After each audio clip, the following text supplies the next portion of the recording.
Yay.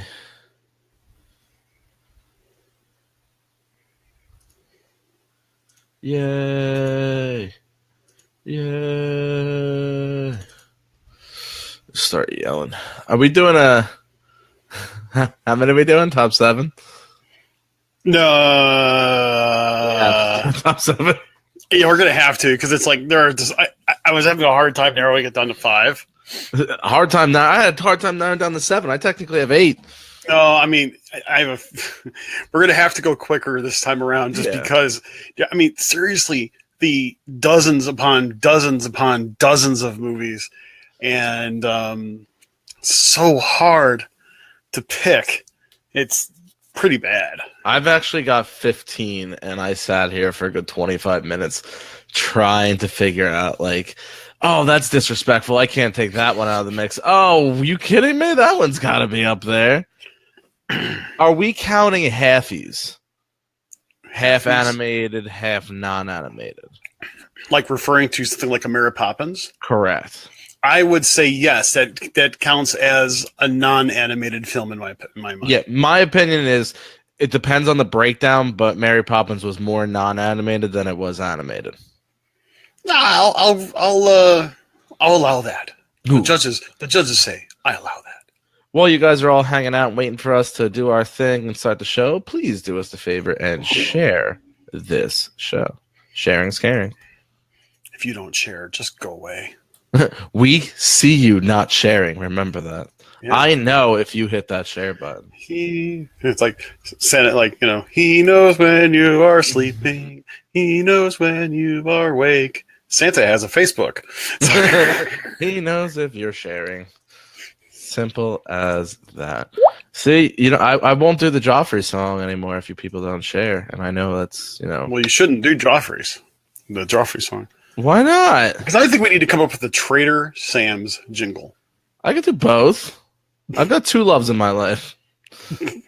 I have 2 loves for coffee. I need to clarify that before. You need to be very careful on how you say that because someone's going to rip you a new nose. I don't know who I shared to because I stopped paying attention to what I was doing. So that's a small problem. I'm not really sure if I got it all out to the right places. Oh, I can hit this button and see who shared it. Mouse Lovers Community, Walt Disney Group, Disney Community, Uncle Danny, Behind the Ears, Mickey Monthly. I think the only one is this one. I don't think I did this one, but I could have. So if I did, sorry. Can't read them all. Alrighty then, let's get a racking and a rolling. I'd like to take a moment to thank our sponsor, Fantastic Memories Travel, and its Mouse Master Travel Group. The Mouse Master Travel Group focuses on those Disney destination vacations, and the Mouse Master agents would love to take care of the stressful parts of your vacation planning so you can focus on the fun. Check them out at mousemastertravel.com. While you're there, don't forget to tell them Behind the Ears Podcast sent you. Trader Sam's Coffee Company is the Artist Central roaster of specialty Disney-inspired coffees. Why not brew some magic at your home? Some of their coffees include Skipper's Brew, Ghoulish Delight, Enchanted Tiki Coconut, Red-Headed Rum, and many other unique roasts, along with their custom artwork done by guest artists. All their coffees are certified gluten and allergen free. So start your adventure off today by simply visiting them over on TraderSamsCoffee.com. Once again, that is TraderSamsCoffee.com. While you're there, don't forget to take advantage of our exclusive offer for Behind the Ears listeners only. Save 20% off your first purchase by simply typing in EARS20. That's EARS20. Brew your happy place. Mickey Monthly brings you a surprise box of Disney goodies direct from the Disney parks each month. Mickey Monthly curates the perfect custom box for your family and has options including Disney trading pins, Main Street snacks, and of course, authentic Disney park merchandise. Packages start at only $7. So cure your Disney withdrawal today by simply heading over to MickeyMonthly.com and use our special promo code Radio35 RADIO35 to save 35% off your first box. Are you a fan of live streams inside of Disney? Maybe you are a fan of Streaming the Magic. Well, for $5 a month, you can become a VIP member and get the VIP treatment. This includes exclusive streams only for the VIP members and a special and intimate show once a week with Behind the Ears podcast, where we take and answer all your questions, and even sometimes, like tonight, have an actual show idea. If you'd like to become a VIP member, simply head over to Streaming the Magic and ask, are you a VIP member yet? What are you waiting for? Streaming the Magic proudly brings to you Behind the Ears podcast. Welcome back, everybody, and thank you for tuning in to another exciting Thursday episode of Behind the Ears podcast. I am Uncle Danny, the man on the other side of the glass. That is Mr. Chris. Mr. Chris, how are you, sir? Oh, I'm doing great. I can't wait for tonight's episode. This is going to be so much fun. Well, tonight's episode, let's back it up a moment.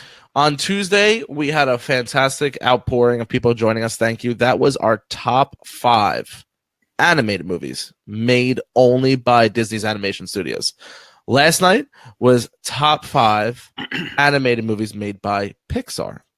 And now tonight is our top 7, the big grandioso top 7, or in Uncle Danny's case, top 37, because I couldn't narrow things down, for non-animated movies, obviously made by Disney. So I'd like to keep the tradition going and allow Mr. Chris to start us off with his number 7. Okay. So my number 7 tonight, Danny, is a movie that I think it really actually bombed at the box office. And I actually saw it. I can't even say I saw it. I saw part of it over at when I was on a Disney cruise.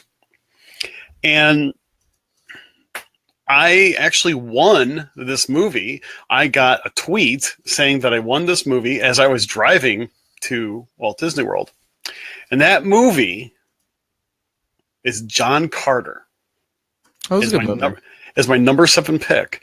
Now, here's the interesting part about that movie is that, it's based off of a book from a long time ago. And I will tell you something. It was not one of the easiest movies to watch. It, 3 times, did not pass Chris's 15-minute test. And for those who don't know, Chris's 15-minute test is basically that if I don't really care for a movie after 15 minutes, I'm just like, that's it. I mainly turn it off. Rarely do I go beyond 15 minutes if I just think the movie sucks after that point. But I still had it, I had it on Blu-ray. And after about the 3rd time, I turned it on. I said, you know what? I'm going to really give it a try. And so sure enough, I actually watched the whole thing. And it turned out to be one of those movies that not only had stunning cinematography and great, CGI graphics. So it's the fantastic soundtrack. And I knew nothing about the storyline going into it. By the end of the movie, I really was drawn into the characters. I was really drawn into what they were doing. I was drawn into the storyline. And I was disappointed that it was over. Now, I realize that, this was going to be one of those movies. It was going to be a once and done. There was going to be no sequel whatsoever. I'm glad that they didn't even try. The movie itself was not critically acclaimed, and it was pretty much a forgotten movie. But it really was a good movie. So there you go. That's my number 7. It really was a solid movie, though. It was. I'm actually surprised you saw it because you're like the only other person that I know that actually saw the movie. Oh, I actually have seen it a few times, even on TV. Oh, wow. Yeah, okay. It's one of those things, I'll be scrolling by why not throw it on? I don't know. As I said, surprisingly, a really good movie. And it was high def eye candy at the time. It was really good. It had a wonderful soundtrack to it. But yeah, you're probably one of the only people I know that actually, saw it and enjoyed it, I might add. So I'll go with that. So making this list was really, really hard for me. Gosh, yeah. All right, I'm gonna give you an idea of the movies real quick. I'm gonna do this quickly. That didn't make my. They made my top 15, but they didn't make my top 7.5. Okay. You got Honey and Shrunk the Kids in 1989. Really? It didn't make your cut? Didn't make my cut. Okay. Angels in the Outfield, 1994. Great movie. Flubber, 1997. Seriously, I mean, Robin Williams. Need I say more? Fantastic. Here's a good one. Inspector Gadget, 1999. Loved it. Remember the Titans, classic, 2000. Haven't seen it yet. This is the one where I really toss and turn, and it was Blank Check from 1994. Oh my gosh, I remember that movie. I just watched it. Was the kid that Mr. McIntosh? Yes. He's in this giant castle. He's got go-karts in the backyard, running things over. Oh my gosh. Blast. It was so hard to keep that out. Yeah, that was actually a really good movie. That was a cute family movie. So tied for 7th, and this is Chris got to do it last night, so I'm doing it tonight. That's fair. I have 2. Tough. I'll start with the older one. Parent Trap, not the original, but the Lindsay Lohan remake. Yes, in 1998. Awesome movie, for its time. I'm sure if I watch it now, I'm like, oh my god, this is terrible. But I've got great memories watching that movie. And then a more recent movie, recent, I say in the past 15 years, National Treasure, the original National Treasure. Oh yeah, seriously, I really actually think that was one of Nicolas Cage's fine moments. It was a great movie by him. Great series by him. Yeah, it was. It was and is, I should say. I still think that that particular series of movies deserves more attention than it gets. It has a good following. Yeah, I'll admit, there's a little bit of conspiracy theorist type of, motif. Oh, the Illuminati, essentially. Yeah.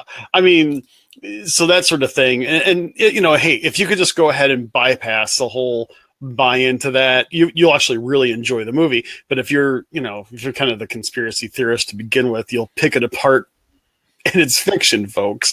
So this is one of those things. Yeah, 2 good choices for your number 7, and I'll allow the double feature. I appreciate it. It was really tough. They were great movies for their own, if that makes sense. Take them for when they were made and how they were made. They were great. You have one where, if you're a history buff like me, yes, was it obviously historically correct? No. But it was cool seeing major landmarks, especially when they came into like Philadelphia and things like that, where you were able to, recognize certain things. And Parent Trap, granted, the original was good. I know a lot of people hated the remake with Mary-Kate Olsen, right? What? For Parent Trap? Yeah. Lindsay Lohan. I don't know why I was thinking that was like her first big thing. That was introducing Lindsay Lohan. It was just so well done where they were able to basically take 90% of the original movie, but then just add a little modern flair to it. So, once again, those are my 2 tied for number 7. So, Chris, your number 6. Okay, so I'm actually going to dig deep into some history. I'm going to go back into a movie that stems back from the 60s. And I wasn't born during this particular time, but I'm actually before I say anything, I want to find out exactly when it was. But okay, I'll just go ahead and say it. It was Herbie. Oh wow! This was a movie that I fell in love with as a little kid. I read all of the Herbie books when I was a kid, but I was even as a little kid I was a car guy. Okay, and Herbie was just a funny movie, and I really enjoyed it. By today's standards, nothing spectacular. By the standards of when it was made, I can only imagine that it had a certain level of technical difficulty, in order to make such a film. Think of the type of, I'll say, animatronicism that you had to add to, a Beetle. That had to be a really, and someone's asking if it was the original Herbie or Lindsay Lohan, the Lindsay Lohan one. No, we're talking the original one because, well, I won't go into the one with Lindsay Lohan because that was no. I was train wreck. I never saw it. It wasn't that it was a train wreck. It was just that it wasn't spectacular. It was okay at best. I did see it in the theaters because I wanted to see it. I'm a fan. Wanted to see it. Yeah. So I'll just leave it at that. So that was my number 6, and I'll let you go on with breaking the top 5 now. Oh no, you got your number 6. Yeah, my number 6. Yeah. Would be. I felt so bad dropping this as low as it did, where there were so many good movies. The Mighty Ducks, the original. I felt the very first one with Emilio Estevez. Yes, yeah, such a great movie. Absolutely fantastic. It had a whole slew of production companies working on this. One of the greatest, funniest lines in the movie is when he gets pulled over for drunk driving, and he goes, "Well, you have a choice: blood, breath, or urine." He goes, "No thanks, I'm full." He goes, some great lines came out of that. Brandon brings up one, "Stick Stave" by Goldberg. You've got Knuckle Puck Time, The Flying V, Gordon Bombay. Are we really going to have to discuss anything more than Gordon Bombay right now? Only netted $40 million at the box office. I am ashamed of you people. Back in 1992, what were you all doing? I was 2. I couldn't be buying tickets. You all should have been out there buying tickets for me. This is ridiculous. But Mighty Ducks was my number 6. Okay, that's cool. So I guess we're up to number 5, breaking the number 5 mark for me. And I think this one's going to raise a little bit of controversy, okay? And in a lot of ways, I wanted to actually rate this higher, but I'm going to have to do some explaining. I really liked Tron Legacy. Ooh. Okay. Now, mainly because I didn't really know I didn't remember the original Tron, okay, because it was like late 70s, early 80s, and it was Tron, the original one, was done at a time that was really a big technical breakthrough for Disney, mixing animation and art along with live action, and it was very difficult to do. I remembered playing the game Tron. In fact, I actually still tried to play the game Tron during my last visit to Disney Quest. And the problem of it is, I still couldn't play that game all that well.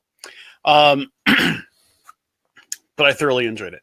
I enjoyed Tron Legacy because, first off, I know I say this a lot about movies, but the soundtrack was done by Daft Punk. The whole soundtrack.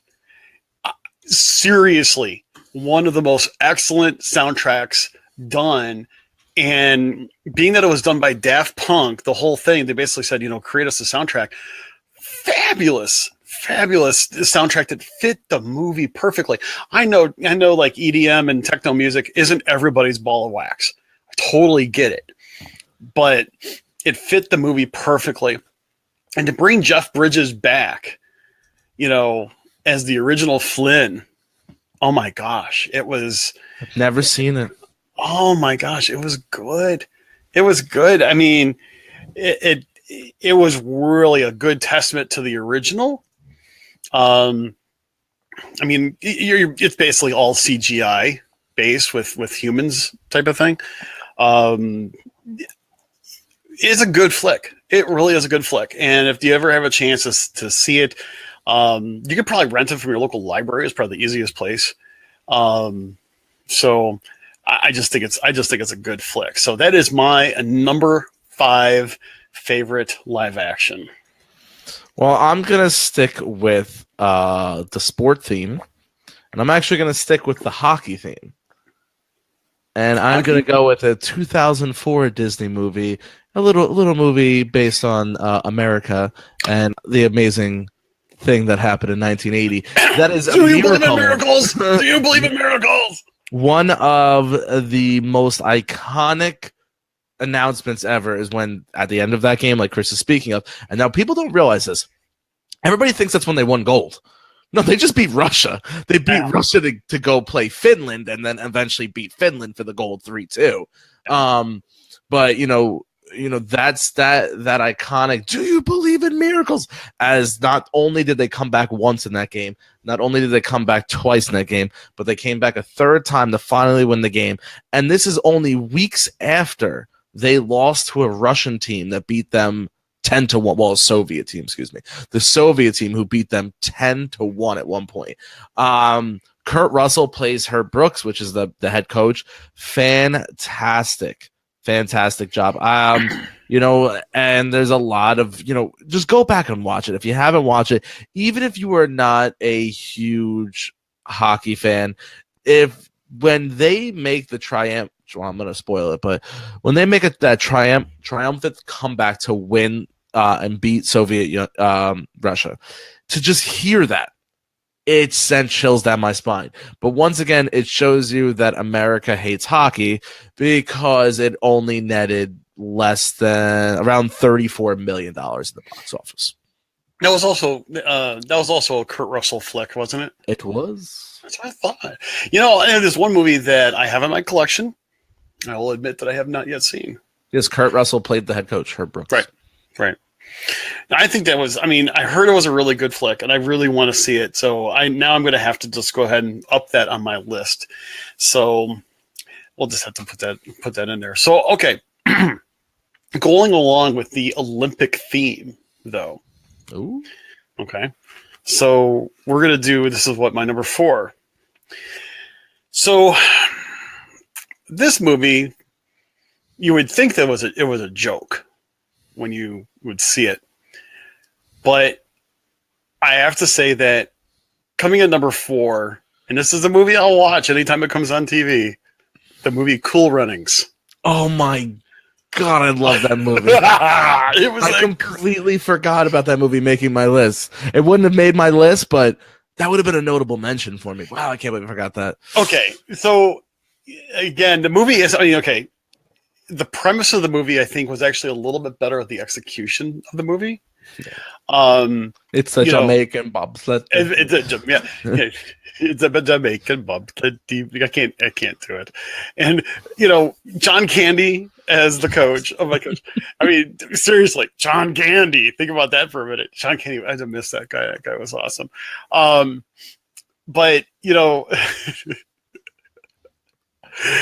I was like when they would end or crash, it was like, Seika, what? you dead?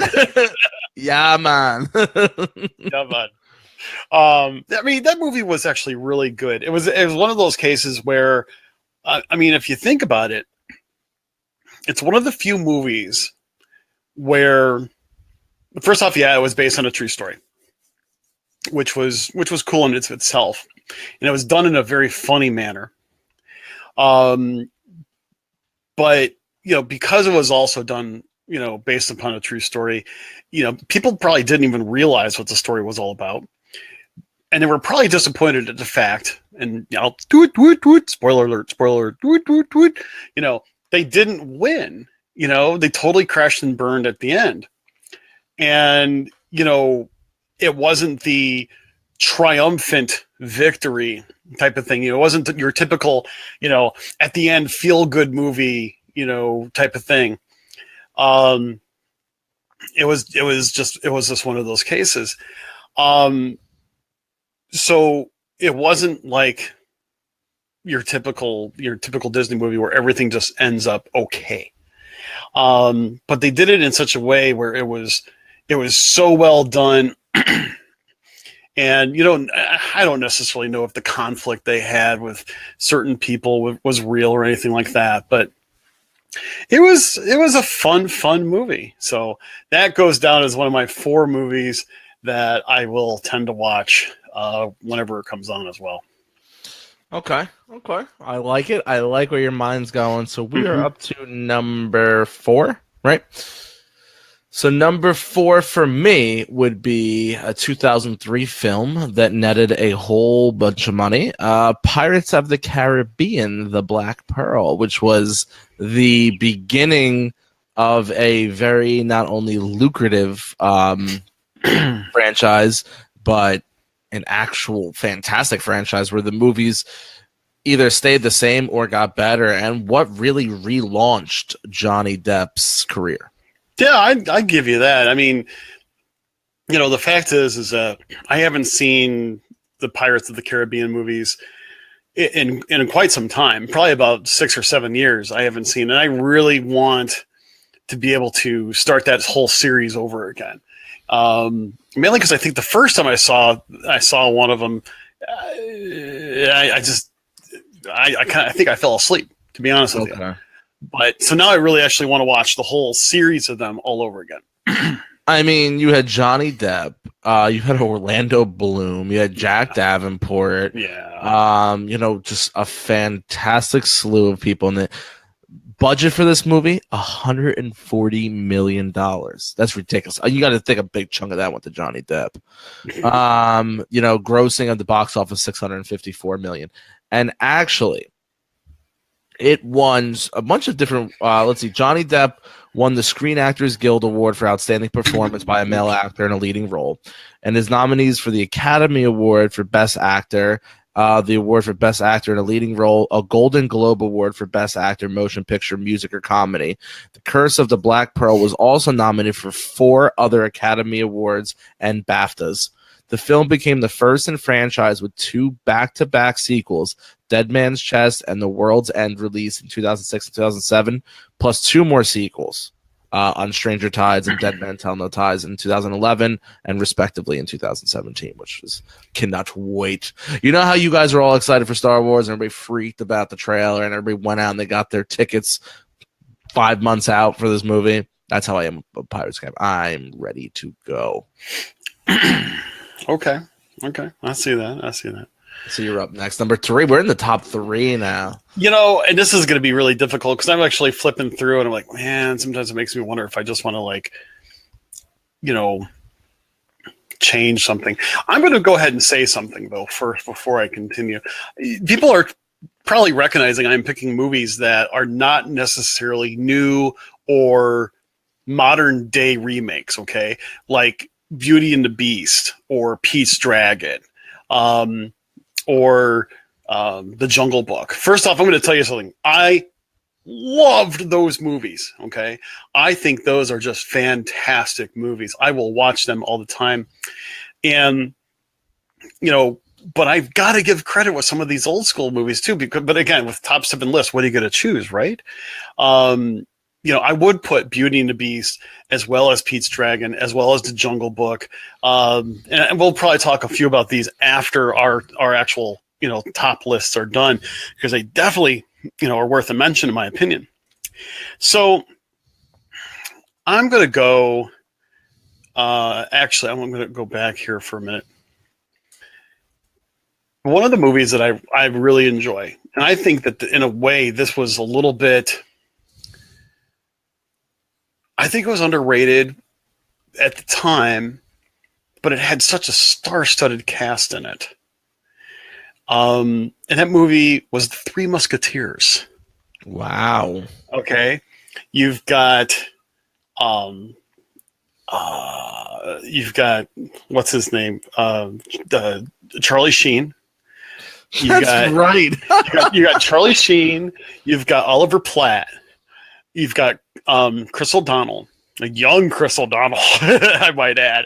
Yeah. You've got Kiefer Sutherland. You got Tim Curry, and a whole bunch of others. But I mean, this movie was so well done, and the cinematics of this movie was just so good. And you didn't think that it would actually could have been a Disney produced film, and it was. The interesting part to it is that it wasn't your typical Three Musketeers story, but it was more like, you have young D'Artagnan, played by Chris O'Donnell, that he wanted to be a musketeer, but yet the musketeers were being disbanded, excuse me, and it was all because the Cardinal, played by Tim Curry, who played just one heck of a role of that particular thing. It was just really, really good. But again, it's like people don't really, people didn't realize that it was, a Disney released film. I actually think it was overlooked a bit, but I really think that it was absolutely fabulous movie. You know what movie didn't make my list, and What's it that? would have if I didn't rewatch it the other day? Holes. Really? I mean, that's like my daughter's one of her favorite movies. It's also one of her favorite books at the same time. I've read the book, watched the movie, loved the movie growing up. I used to watch it all the time. Had it on VHS, I believe, at the time it was still VHS. VHS. Absolutely loved it. And I watched it the other day because it was on Netflix, and I was like, "Oh my god, this is a horrendous movie." And I'm like, you can't even be like, "Oh, you're gonna compare it to the time." Like, it was made in the mid 2000s. Like, yeah, I mean, okay, it wasn't Shia LaBeouf's favorite, best rollout. Got him on the map. Yeah, got him on the map, but it wasn't his best. It wasn't Sigourney Weaver's finest day. Yeah. There was so many things about that. I mean, it was not very high budget, for the type of movie that it was. Good movie. I enjoyed the movie. I haven't seen the book, but it's like, of course, you got both my kids saying, "Oh, the book's better." Well, I'm sure the book is better. It always is. But yeah, it is definitely. I can see where that one would miss the mark, but also, when you either like it or you hate it. In my opinion, you either think that it's going to be a crapshoot or not. So I'm gonna crack into my number 3 now. Okay. Yeah, you all ready for this? Yeah. At one time, this was my number 1 movie, and in the more recent past, it has taken a bit of a fall. Nothing, just you'll see. My number 3 is Mary Poppins. Ooh. The 1964 release. Good choice. Good choice. Well, we'll start with the budget first. $4 million budget, ended up box office $102 million for back then. It's a lot of ticket sales. Walt Disney himself partnered with Bill Walsh on this, and they produced this. Walt actually had his hands in the making of this movie.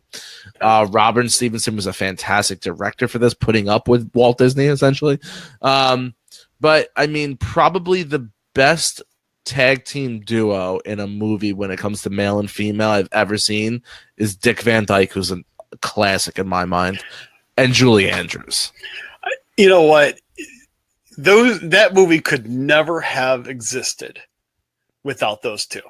Oh, the movie would have been. I'm sorry, the movie would have been terrible without Dick Van Dyke and Julie Andrews. The chemistry that those two had on that screen. It does count, by the way. It does count. I'm sorry.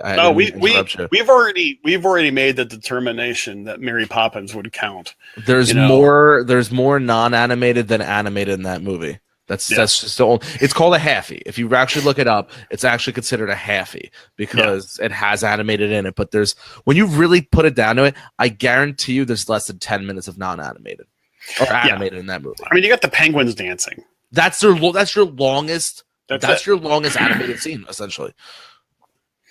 Yeah, I will have to see that. Really, I'll give you that. That movie was fabulous. Julie Andrews, seriously. You're right. Yeah, and you're right, and it stands right. Don't forget about the Sherman Brothers. I mean, without the Sherman Brothers and the music that went along with it, it would have never have been the case. In fact, you know what? I'll even give you this. Did you see Saving Mr. Banks? Can we talk about that later? We can't. Not a problem. But yeah, a fabulous choice for your number 3. I'll definitely give you props for that one. Yeah, it's my sister's number 1 favorite movie. My sister, you know how I am with Buzz Lightyear. She's not quite there with Mary Poppins, but she really enjoys Mary Poppins.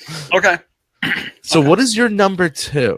Oh my gosh. This is the part where you get into this, and I think after this I'm going to have to do, a rendition of special mentions, um, because it really gets difficult. But here I'm going to do this. So this movie, I think people didn't like it. I really enjoyed this movie. I still watch this movie, but I think people didn't like it because they went into the movie thinking it was going to be something else. Okay, that movie was Tomorrowland. I'm so upset Why? because when we were gonna take guesses, what your number one was, that was my number one for you. Okay, So now I have no idea. okay, and that's fine. I'm going to surprise you with my number one. I think, to be honest with you, Tomorrowland. Okay, you really can't go wrong with George Clooney. Britt Robertson was actually kind of, at least in my opinion, unknown character.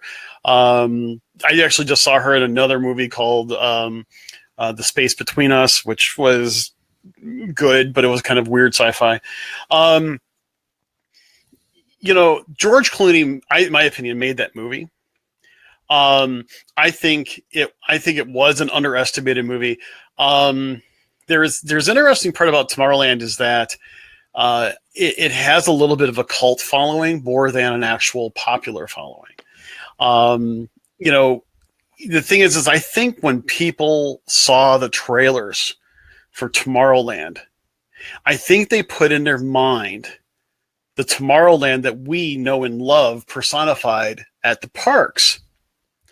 And it wasn't. It wasn't that, entirely different persona of a movie.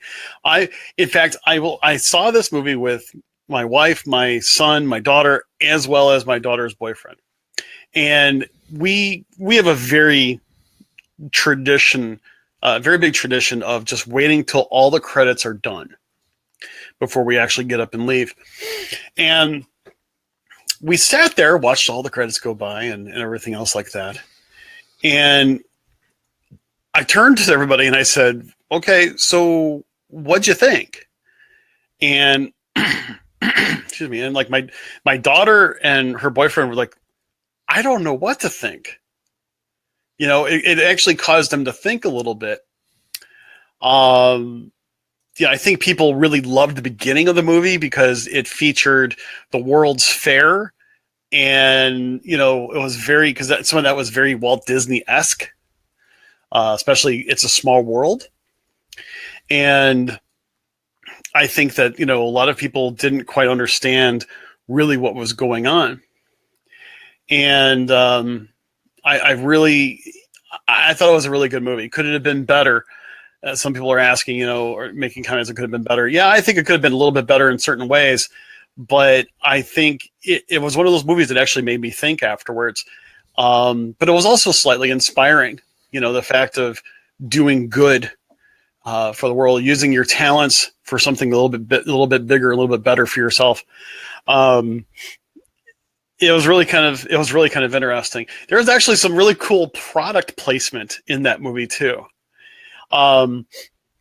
You might, for those people who are very much into checking things out, if you have gone through the regular standby line or even through part of the very beginning of the FastPass line over at Test Track, you will see one of General Motors' prototypes for like a single person transport. And then it was the one it's kind of in pieces and so on and forth. Right as you walk in the door to Test Track, that vehicle was actually featured in the movie. That was actually really kind of cool. But no, it was one of those things. It was really, really cool. I liked it. Based off of Disney World? It's not. That's the thing. It's not based off. Okay. It's not. Tomorrowland was something, something else. It was kind of almost like a parallel land, so to speak, parallel timeline type of thing is the best way I could describe it. But the thing is, I think that's part of it, is that you can't really describe this movie. And so here's my take. If you haven't seen it, try to go see it. Try to rent it or get it from the library or something like that. I think it's a really good movie. If you don't like it, don't be disappointed. because, as I said, it got kind of panned. But I did enjoy it. Okay. So there you go. That's my number 2 pick. My number 2, ho ho ho, Mr. Tim Allen plays. I knew this was coming up. Oh yeah. Oh God. Well, you know, right off the bat, anything that Tim Allen's in, I'm all about. That will start that off. You know, Wendy Crewson played a great role. Eric Lloyd played a great role. You know, actually, this was actually partnered with Hollywood Pictures, who helped release this movie. $22 million budget with $190 million box office. They ended up coming out with 3 of them, and very similar to Cars, I would say the first was fantastic, the 2 bombed, and number 3 kind of redeemed itself for number 2. Such a great series. The first one was so iconic. And it took bits and parts from other movies because, hey, you're talking about Santa Claus, how original can it be? But it still found time and found ways to be very original on that. Yeah. Absolute classic movie. I love when he burns the turkey in the beginning of the movie and they end up out to eat. So funny, so relatable for someone when I was that age and family was going through similar situations. So, yeah, I'm very content with Santa Claus being my number 2, and it was my number 1 for quite a while. So let me ask you this: if that was your number 2, how would you rate Santa Claus 2 and Santa Claus 3 going alongside of those? Like, where on my list would they be? Not necessarily where on your list. I mean, did you think that Santa Claus 2 and or 3? I mean, did they hold a candle to the original? They didn't hold a candle to it. Like I said, number 2 was an absolute disaster. It was a train wreck that you wanted to look away, you couldn't because you're like, please, can this get better?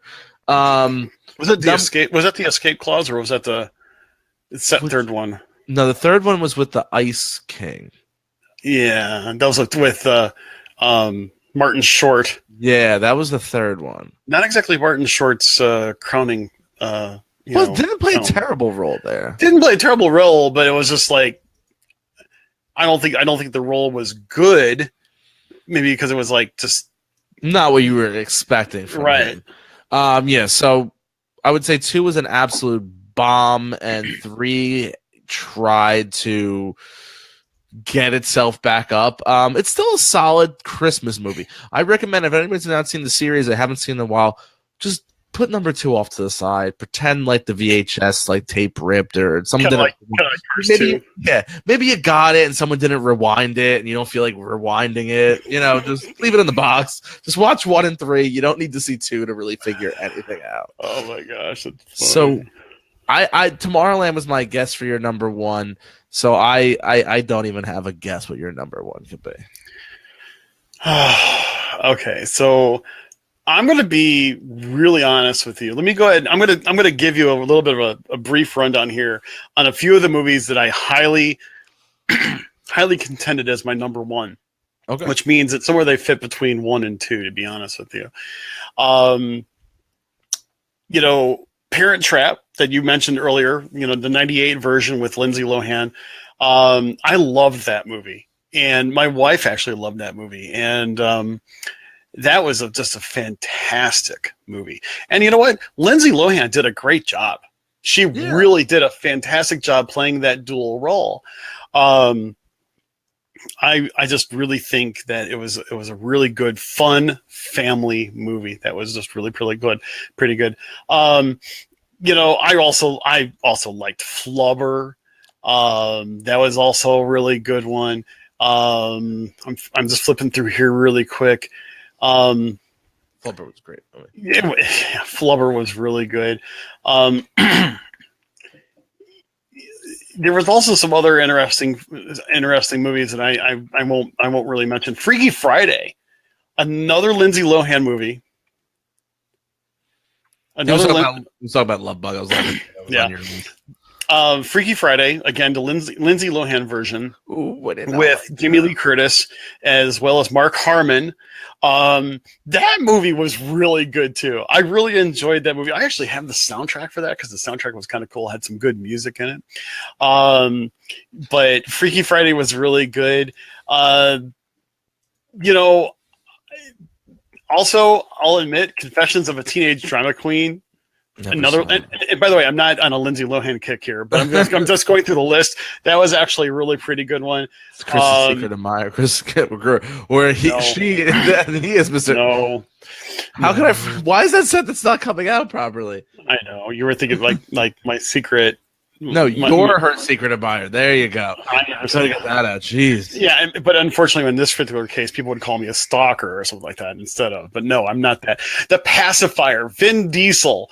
I mean, kind of a movie that had a little bit more cheese in it, but it was also just really pretty good. I really liked it. But I'm still right now. I'm going to tell you right now. I am having such a hard time. Oh, you don't have your number one picked? No, I do, but it's like I want to pick others as well. I mean, I even liked the Disney produced version of The Lion, the Witch, and the Wardrobe. What about Alice and Look into the Looking Glass? I haven't seen them yet. Oh, okay. I have them. I haven't seen it yet. But okay, so enough. I'll go ahead and I'll go ahead and say probably one of my favorites. And again, I'm having such a flipping hard time with this. Again, it's so hard. But I'll mention one more. The Princess Diaries was an awesome movie. That was not a bad movie. That was a great movie. I mean, it put Anne Hathaway on the map. A good, clean family movie. Also, Judy. Not Judy Dench. Judy Garland. No. Oh crap! All right. Anyway, what do you got? What's your number one? The Rocketeer. Oh wow! You went completely off the rock. The Rocketeer. I love that movie. Great movie.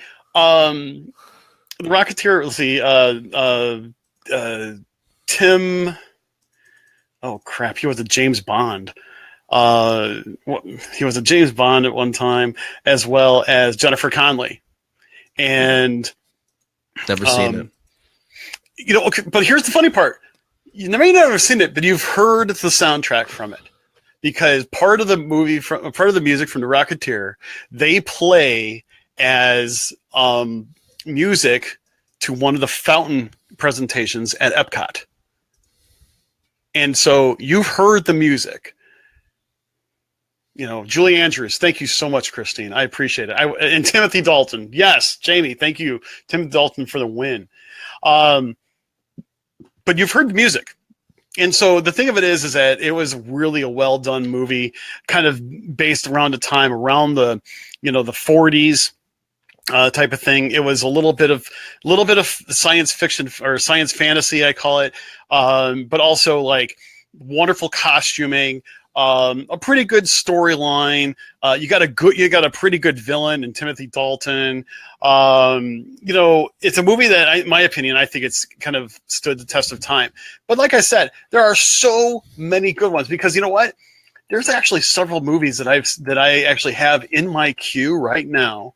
And I actually recorded them off of like Turner Classic Movies when they would have the big times when they would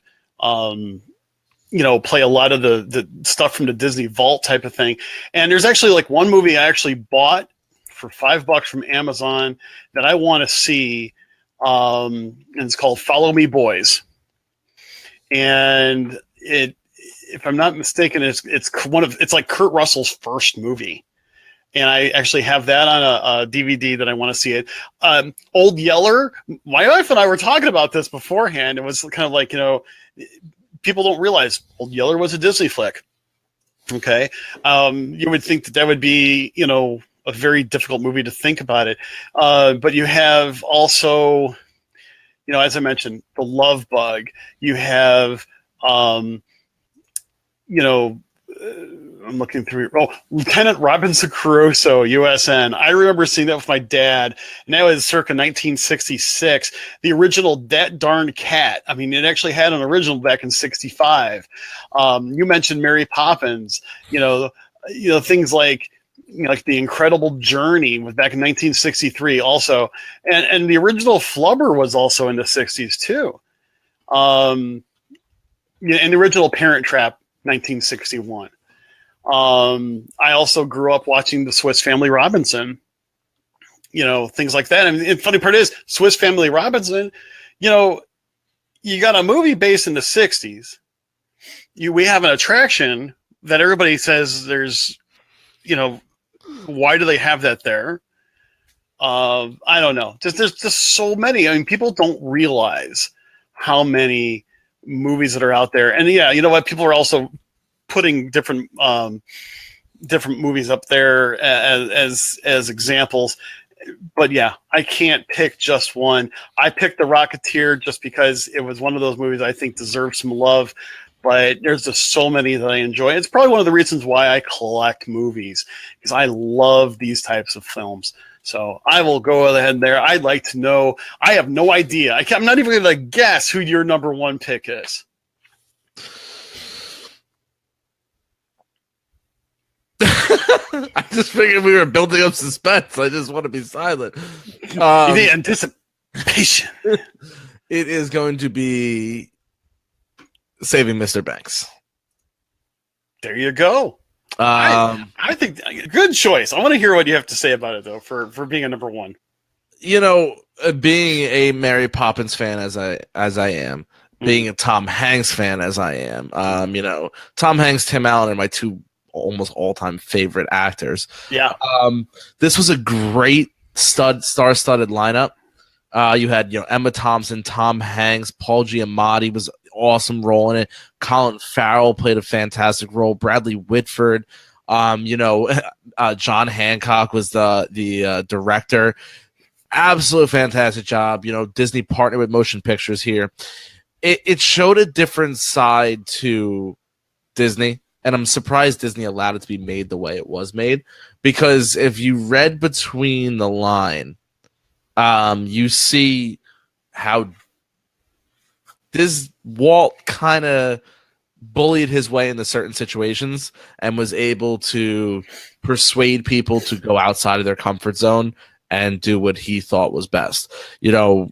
After doing a lot, they stated in the movie, there's plenty of research to be done on it, but you guys can find out, they really did not want dancing penguins. This was never supposed to be a halfie. No animation. No animation. Yeah, excuse me. It was supposed to be no animation. It was supposed to be no halfie. So this conversation of people like, oh, you can't say Mary Poppins. That was never supposed to be in the conversation, because it was always supposed to be a full non-animated movie. And Walt got what Walt wanted. And at the end of the day, I think Walt made a great choice, because he kind of hit every demographic by making it a non-animated for parents, but also throwing in that little animation, and that was just fun songs. I mean, Spoonful of Sugar. Anybody in any age can sing that song. It's such a catchy song. And watching the process, now granted, I understand it was a movie and it might not have exactly gone that way, but watching the process of how the Penguins even unfolded, and then Spoonful of Sugar unfolded, and having everybody partake in it, absolutely fantastic movie. You got to see a little bit different side of Walt, because there's not a lot of stuff out there movie-wise based on Walt. There's documentaries, there's books, obviously, but there isn't a lot with him, a portrayal of him in a movie.